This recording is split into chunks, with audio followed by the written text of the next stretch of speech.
and you can only get to one of them. So then you see, okay, this person is related to me. Okay, so the halacha is I start by whoever has a closer connection to me.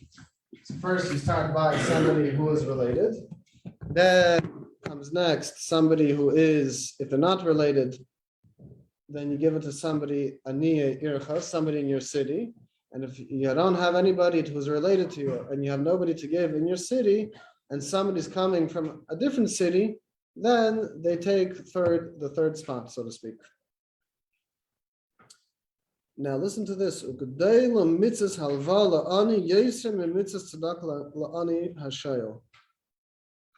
It's greater, the mitzvah of giving a loan is greater than the mitzvah of giving tzedakah to a person who is asking for it. Why? One of them already reached the stage that he has to ask for it. But the person who is only asking for a loan, they didn't reach yet the stage where they're asking for tzedakah that they can't even pay back, right?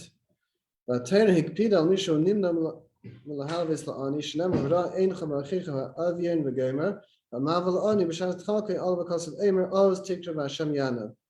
so there's a few very, very, very special things about the mitzvah of giving a loan.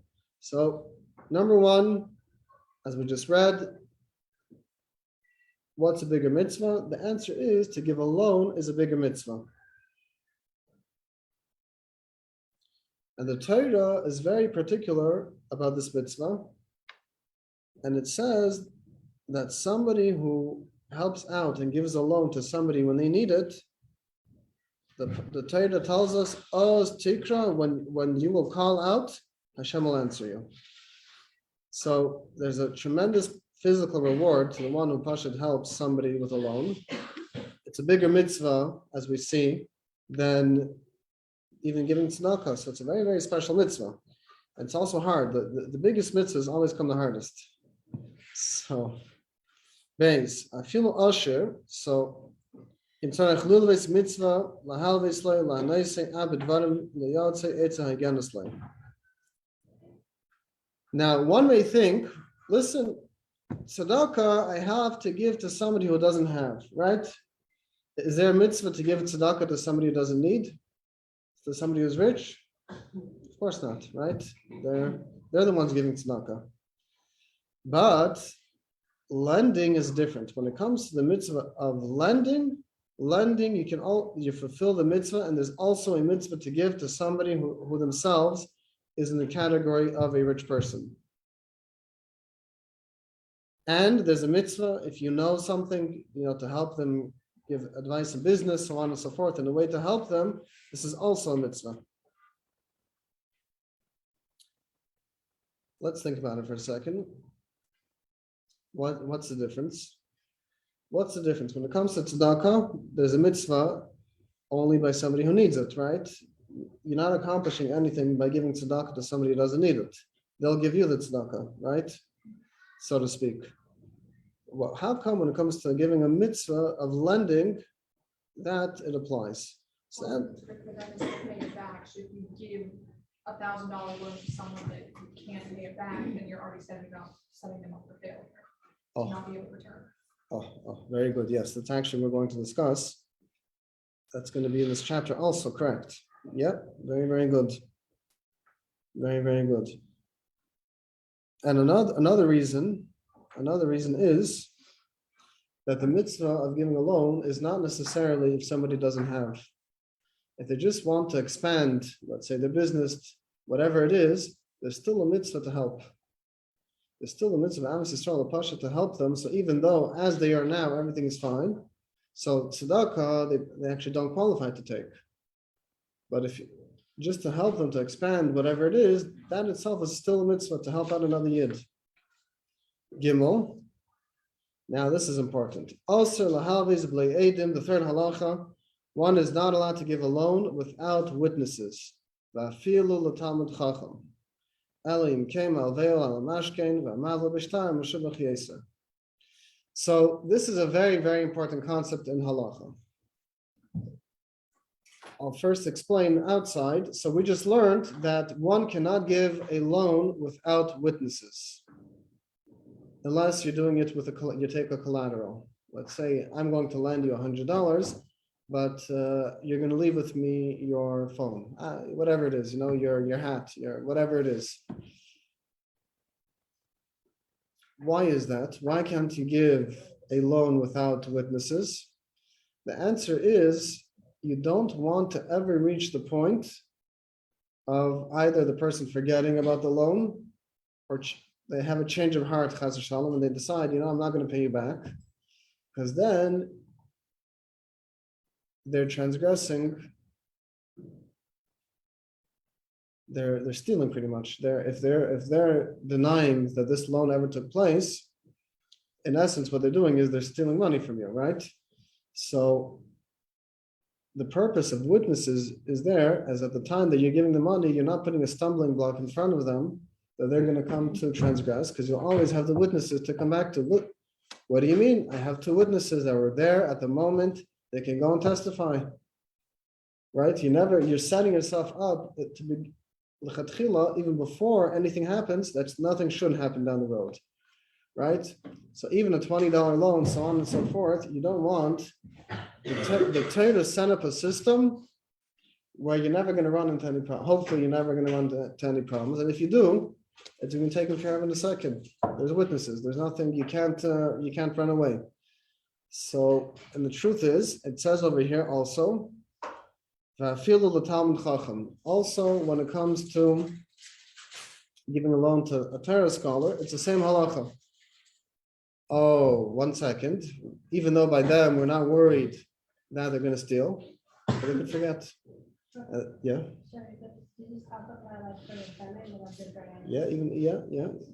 Yeah. Now, for the two witnesses, would they have to be non-related to you? Yes, Okay. they have to be kosher witnesses, and I actually want to tell an incredible story. There was once a very, very big Rav, a very big Talmid Chacham in the city. This is going back a long time ago. And he gave a loan once to a certain person, somebody in the community, which was definitely not on his level. The Rav, the Talmid Chacham, was, a tremendous Torah scholar, so on and so forth. And this person was a simpleton in the city. And I guess the Rav was in charge of the funds to make sure that people who need a loan, he was in charge to distribute it, so it should be done according to Halacha, so on and so forth. So what happened? So one time, this person, the simpleton, came to the Rav and he asked him for a loan. So beautiful, no problem. He gave him a loan. They made a contract. There was witnesses. Everything was great. So they said the agreement was that he's going to pay back by this and this date. What happened? What happened was it came this and this date, and he came with the money. And the rabbi was so immersed in his learning, so when he came, he didn't even process who he was. He said, yeah, just put it here, give it to me, and I'll take care of it, so on and so forth. And he forgot about it. So when he came time to see where people are holding with the loans, he saw this person, he thought never paid pay back for the communal funds. So it became a whole thing, and you didn't pay back. And he says, I did pay back. He says, what do you mean you paid back? On the records, it shows you didn't pay back, so on and so forth. And the whole city got upset. Hey, you took money from the rabbi, so on and so forth, from the community, our funds that we give to help people. You're stealing money from us. And it was, you can imagine. So what happened? The simpleton said, I remember when I was by you, you were learning this and this tractate around this and this page, and you put the money in the sefer. Please check it. He says, okay, listen, I don't think you're lying. I just, on the records, it's not there. So he checked and the money was there. But now what's going to happen, if people are going to if he's just going to tell everyone that it was a mistake, people may think that he's just trying to be nice to this person. He's trying to cover up for him, that people shouldn't embarrass him. But in reality, he was right the whole time. He did come and he did pay, and he really wanted to make sure that this person had the dignity, that people shouldn't look bad at him, because he was actually 100% correct. So the story goes that he made a shidduch between his child and this person's child. Then everyone knew that 100% that this person did pay, and it was a whole big mistake. And in the end, it said in Shemayim, the shidduch had to happen. And, for the Rav to make a shidduch with the simpleton is not always it doesn't always happen. So Shem made it that this is what should happen. But why did I tell the story? Because how did this whole story happen? Because he forgot. It was a simple thing that he forgot. He was so immersed in what he was doing, and in this case, he was learning, that he forgot. And over here in Halacha number 3, what do we see? That even when it comes to Talmud Chacham, which we don't have the concern that they're going to start lying and saying, I lent you, I didn't lend you, whatever it is, but you can forget. And because you can forget, that's why you don't give a loan without witnesses. Because in case you forget, you can always rely on the witnesses. That's why I want to bring out the story, because it's a very important lesson that even people who are real tzaddikim, genuine tzaddikim, the halacha is still that one cannot give a loan without witnesses, because you never know what could happen. So it's an important story to remember. And again, it's not that halacha is saying, this person, that person. No, the seder is, the halacha is, things have to be done in a way which would avoid any issues down the road. Daled. So you made the loan, you have witnesses, or you made a document, you documented this loan, so on and so forth. Now, we're holding now on the stage after the loan. So Daled. Also, linges as a leva keshiresh ein lefraya. This can happen a lot. You gave somebody a loan, and you know that they're not really able to pay back at the moment, right? It happens, somebody's going through a harder time and they'll need more time. So the halacha is that one cannot demand payment if they know that the person cannot pay back yet. This is something very, very important. The filo laver lefan of asra, you can't even pass in front of him. Why? Because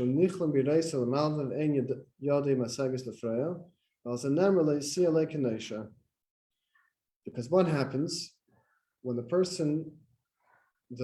person who lent the money passes by the person who received the money, who took the loan, and you know that he doesn't have the means to pay back, when you walk in front of them, it hurts. The borrower, they feel bad. They know they're not trying to run away. They simply don't have. So the Torah is very, very makbid. It's very, very careful that chas v'shalom, you should not make another person feel bad. So the person who lent the money knows that this person, let's say usually at this time, walks on this street, take a different route. Do not go in the same place, not to make the other person feel bad. So that's on the part of the person who lent the money. So the part of the person who lent the money, the Torah is very explicit when it comes to this. You have to be very careful not to make the other person feel bad. If you know that they cannot pay, do not run to collect. Now, what happens by the person who borrowed the money? How should their conduct be? Halacha hey, just like the Torah doesn't allow the person who lent the money to go and collect from the borrower when they don't have.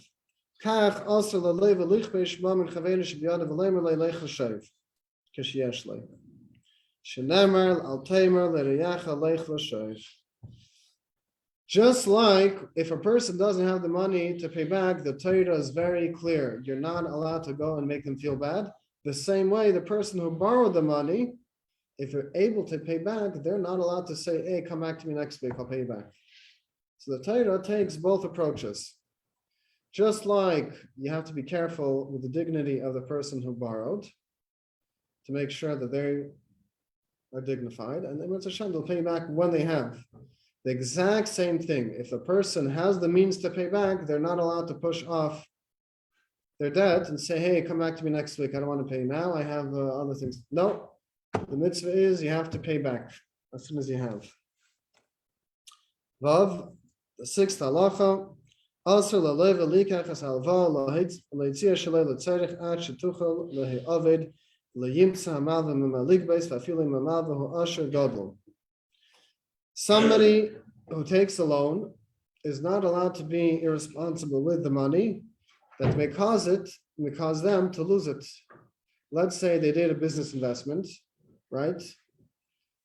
Or whatever it is, they took any loan. So a person who took a loan has a responsibility to make sure they don't lose it. They have to be responsible with the money in a way that they will be able to pay back. And somebody who purposely does so is irresponsible with their money, which will cause them to not be able to pay back. The Torah says that they're called wicked. Somebody, a wicked person takes and doesn't pay back. And the Chachamim teach us that your friend's money, you should be careful with it as if it was your own money. You have to be very careful with other people's money also.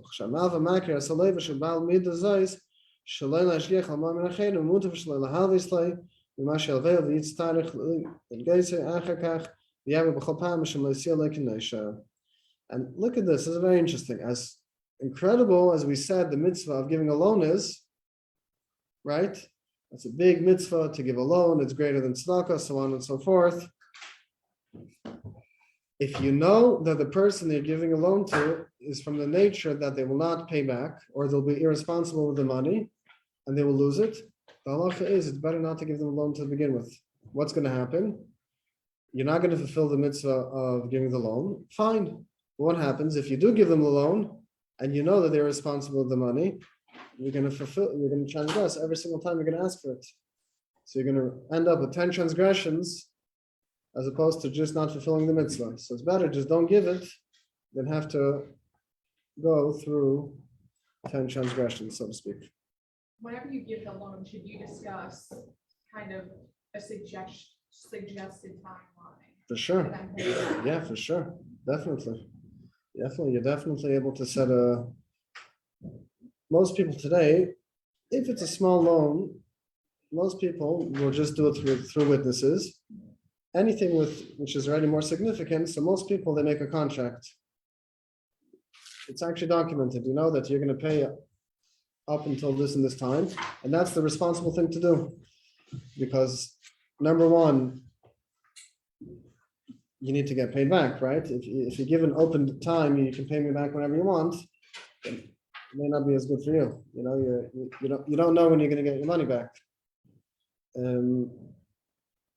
And also, it's important for the person who's taking the loan to know that they have a responsibility to be careful with other people's money, and they have to pay back, right? Especially when you give someone a loan and then they die. How do you get the money? That's an excellent question. The answer is it goes through the debt is transferred to the people that inherited their assets. That's a very good question.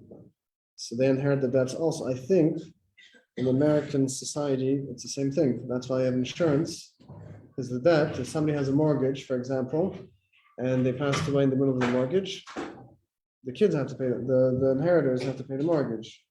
So that's why insurance kicks in to protect people from that. Oh, that's why you have to make a document, or to witnesses, or If you don't have life, you cannot prove something. if you can't prove it, you're stuck. That's why it's so important Get them witnesses. to get witnesses. Even better, to make a document. This is the best. Because if you don't, this is exactly what we're afraid of, is such a situation happening. That's why it's very, very important. Allah is very, very careful in this to avoid any problems down the road. Zain Hamava Alamashkin, somebody who gives a loan with a collateral, with a security. right? So you gave somebody a loan and they gave you a security deposit, right? This is a common practice, I think, that's how pawn shop works, right? You take a loan and you give them something as collateral. If you don't pay up the loan, then they sell your collateral, right? So the same concept is over here, that if you give a loan with a collateral, the halacha is you have to be careful not to use their collateral. You set it aside in your house, but you're not allowed to use it. Why? Why not? This is very, very interesting, because it's similar to, it is the prohibition of taking interest. Can anyone guess why? Correct, yeah. Because then if you break it, Oh, let's say you don't break it. could decrease its value. So, yeah, you could, and that's its own issue.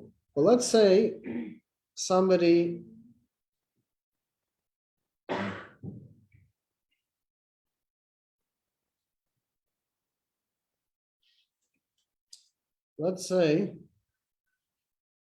somebody gave you a laptop, for example, and you gave them $1,000. I'm just making up an example.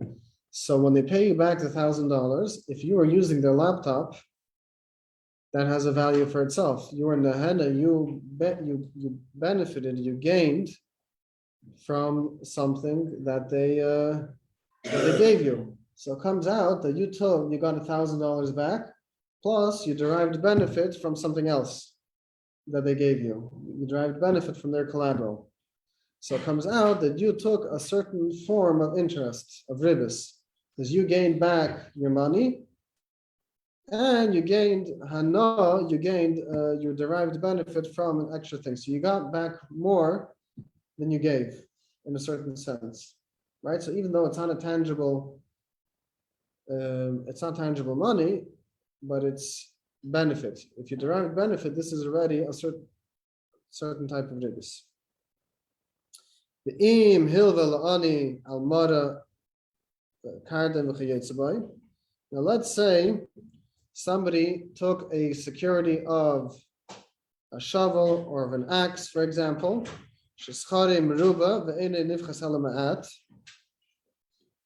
that you can rent it out at a very good rate, and it doesn't really affect the product, it doesn't get damaged.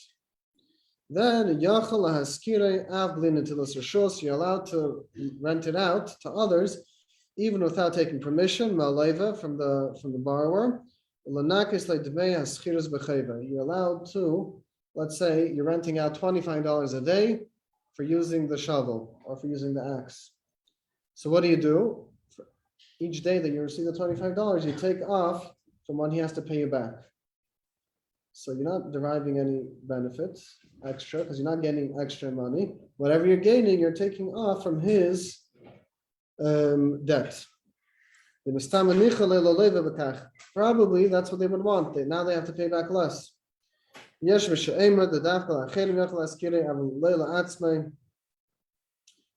another opinion that says you're not allowed to use it and pay them back the value. Rather, you have to lend it to somebody else.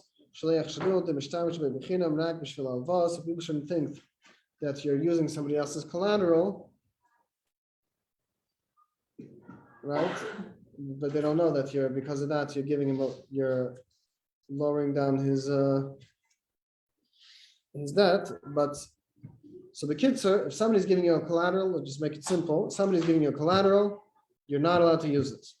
If it's an object that you're going to be able to rent out and it's not going to lose its value, you are allowed to do so, and you should specifically rent it out to others.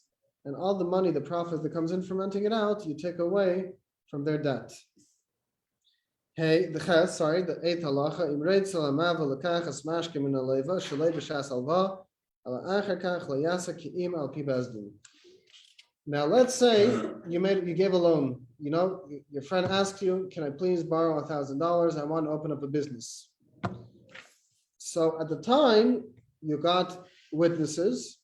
You made the loan in front of the witnesses, or you even made a document, let's say.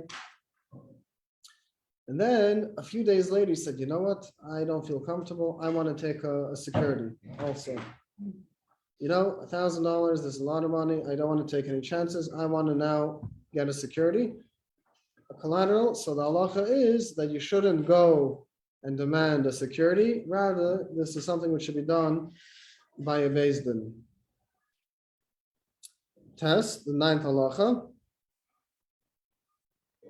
La'elam yarchik adam es atzmei min harevos u'min hapikdeinos b'chol ma she'efshe. There's something called a guarantor. Everyone knows what a guarantor is? Yeah, in case you don't, I'll explain. I made a transaction with somebody else. I lent somebody money, right? Sometimes I'm going to ask for a guarantor from the person. If this person is not able to pay back, so somebody else is a guarantor, they guarantee I can come to them to collect it after. If they fail to pay back, so they give a guarantor. This is a normal thing. If you're renting an apartment, so on and so forth, or a mortgage, this is a normal thing that the banks will ask for a guarantor, so on and so forth. So the halacha is over here, a person should try to avoid being a guarantor, because you don't want to run into problems down the road. Because the reality is, the more you offer yourself as a guarantor, the more problems you can get yourself into unnecessarily. Yud, the 10th halacha, somebody who has the document that that you lend somebody money, and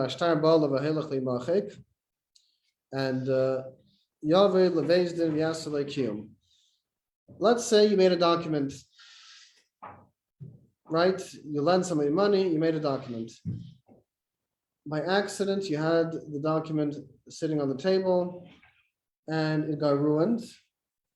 And you feel that if you leave it a few more days, it may get even ruined more to the point where you can't use it anymore. The halacha is one should go to beis din and they will fix it up for them. They will make something called a kiyum. They will write out that this document is still valid. Yud Aleph, also lahashe shtar parua b'teich beise shenemer val tashkin be'elecha avla. We'll leave that for now. Yud Beis, kamesh tzarich lezar b'shmiras pikadin, kach tzarich lezar b'shmiras amashkin b'yesa. Mipnei shu kameshema sacher al amashkin or kashem shay nifkad. Any rational limsas b'kadin lachid l'shamre, kamesh is bar b'sim kopeichas. Kach in a mal v'rashel lahafkid as amashkin b'yad acher oy l'mashkin l'shalim das abayim. So there's a special mitzvah that if you took a security from somebody, one has a mitzvah to be extra careful with it, not to make sure that it doesn't get damaged. You're not allowed to give it to others. There's a mitzvah for you to make sure that it is intact.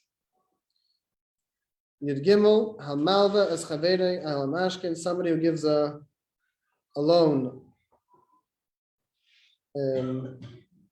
with a security. She'im yifra'enu l'zman pleni yehei amashkin cholot lei yizar lei malei b'shas alva im lei sifta eisei ad zman pleni yehei koni lei ma'achshav. Somebody, let's say they're doing the same system as a pawn shop. You make a deal with somebody. I'm giving you, let's say, a loan of $1,000, for example, and you gave me a security of an item which is also worth $1,000. And let's say you make the same condition. If you don't pay me back by this and this date, so I get to keep the collateral and we're good. It's fine. I'm not collecting my debt from you anymore. So the halacha is one should be careful to say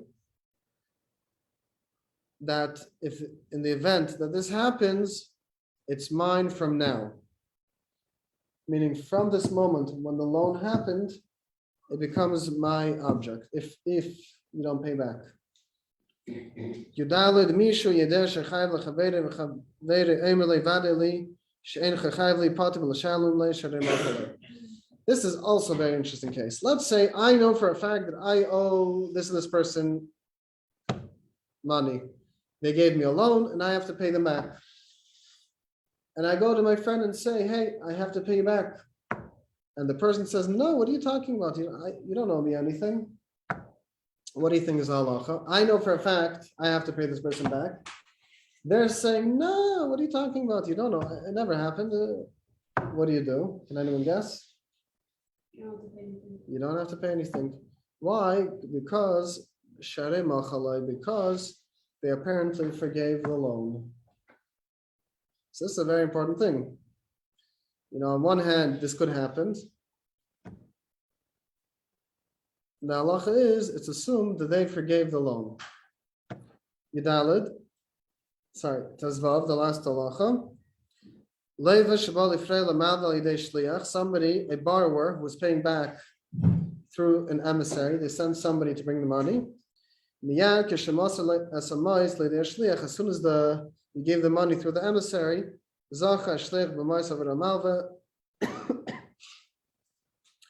the shliach right away, halachically, he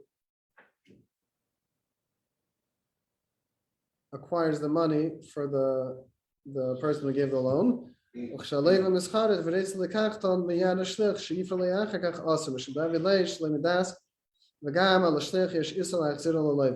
So if I'm sending somebody to pay back my debt, as soon as I give the money to the emissary, the person I'm sending, the halacha is the lender already acquired the money. It's now theirs. So what difference does that make? I'm not allowed to change my mind anymore. I can't say now that, I changed my mind and I don't want to pay back now because the money already belongs to the lender. Oh, wow. Okay. We went over time. Baruch Hashem. Okay, Mitzvah, we'll continue next week.